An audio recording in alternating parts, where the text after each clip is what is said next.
Doctor, platícanos un poquito.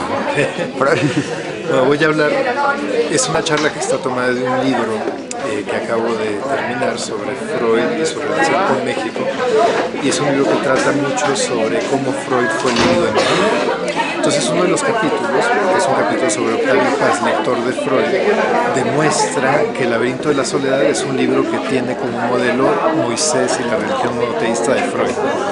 Y parte de la idea es que Octavio Paz, para pensar la mexicanidad, toma como punto de partida las teorías de Freud sobre el judaísmo, la identidad judía. Entonces tiene que ver Freud, tiene que ver el judaísmo con la historia de la soledad, en ese sentido con Moisés, ¿con cuál? ¿En qué lo va a reflejar tanto tiempo todo esto? ¿En cómo va a reflejar a Freud con el judaísmo? Que además hablaba de mucho de no religión, o al revés, con el judaísmo y con... Eso es interesante. Freud, durante casi toda su vida, siempre se consideró ateo. Se presentó en una carta, dijo que era ein gottloser Jude, un judío sin Dios, que es una fórmula muy interesante. Pero al final de su vida cambió de parecer, y el último libro que publica antes de morir, que es Moisés y el monoteísmo, es un libro muy complejo, muy paradójico, y se ha leído mucho como una reevaluación que hace Freud de su propia relación con el judaísmo. ¿Cómo va a reflejar esto con México? Digo, no es una... Porque bueno, ese es el libro que Octavio Paz lee y que toma como base para escribir su laberinto de la soledad. Muy interesante. ¿Algún puntito así interesante que haga la relación de las dos cosas que nos pueda platicar? Bueno, Freud tenía una teoría de lo que él llamaba en alemán Geistigkeit. Geist es el espíritu, pero se ha traducido como la intelectualidad. Y a Freud le interesaba mucho esta idea de qué es lo que hace que un pueblo, como el pueblo judío, tenga valore tanto la producción intelectual.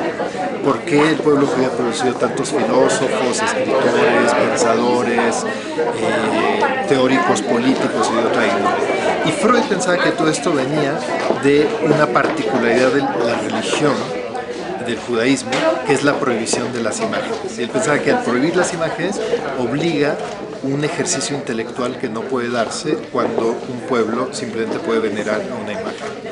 Y a Octavio Paz le interesó mucho esta idea del Geistigkeit y lo traduce en su libro El laberinto de la soledad con un concepto que él llama la crítica. Y Octavio Paz, al igual que Freud, hace toda una valoración de la crítica como un ejercicio que puede tener poderes de redención casi.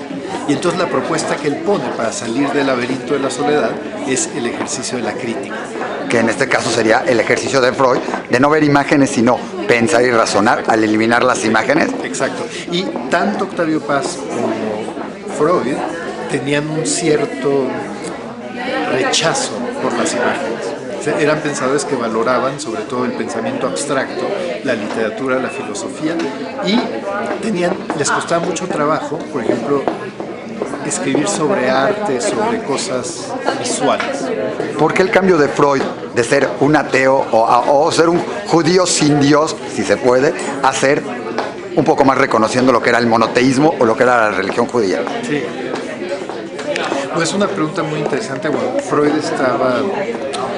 escribió el Moisés al final de su vida, estaba enfermo de cáncer, estaba muriendo, empezó en los años 30, le tocó la llegada de los nazis a Alemania, después le tocó vivir el Anschluss, la anexión de Austria por la Alemania nazi, y se dio cuenta de que la cultura judía estaba en peligro de una manera que él nunca se había imaginado. Y entonces ahí, a pesar de que él nunca cambió su punto de vista para decir que se había convertido en una persona religiosa, su relación con el judaísmo cambió a partir de este momento, el momento en que él se da cuenta de que está en peligro y de que hay una amenaza real en contra de su cultura y su pueblo. ¿Y qué podemos aprender de Freud, del judaísmo y de México? Bueno, vamos a aprender que una parte de la filosofía de lo mexicano, es decir, esa que crea Octavio Paz, está basado en una lectura de las teorías de Freud sobre el judaísmo. Pues muchísimas gracias, bienvenido, y fue un placer platicar con usted. Gracias. Cariñoso a la Keila por acogernos el día de hoy en esta sede. Es el primer evento del año de los amigos mexicanos de la Universidad Hebrea y espero que sea un muy buen inicio de lo que va a ser un programa muy intenso y muy activo durante 2 años. pero hoy lo que yo quisiera es darles a ustedes la bienvenida y en particular darle la bienvenida a nuestro invitado de honor, el doctor Rubén Gallo. El doctor Rubén Gallo es un mexicano muy exitoso que se fue hace unos años a estudiar a la Universidad de Yale. En la Universidad de Yale sacó su licenciatura y doctorado en literatura. Hoy es profesor de la Universidad de Princeton, es el director del programa de literatura latinoamericana y es el último mexicano que fue o que ha ido a la Cátedra Rosario Castellanos. Voy a hacer un pequeño recuento de la Cátedra Rosario Castellanos porque Rubén es el último mexicano que fue el año pasado y en su momento también podremos preguntarle a Rubén sus experiencias en la cátedra. La Cátedra Rosario Castellanos la estableció el gobierno mexicano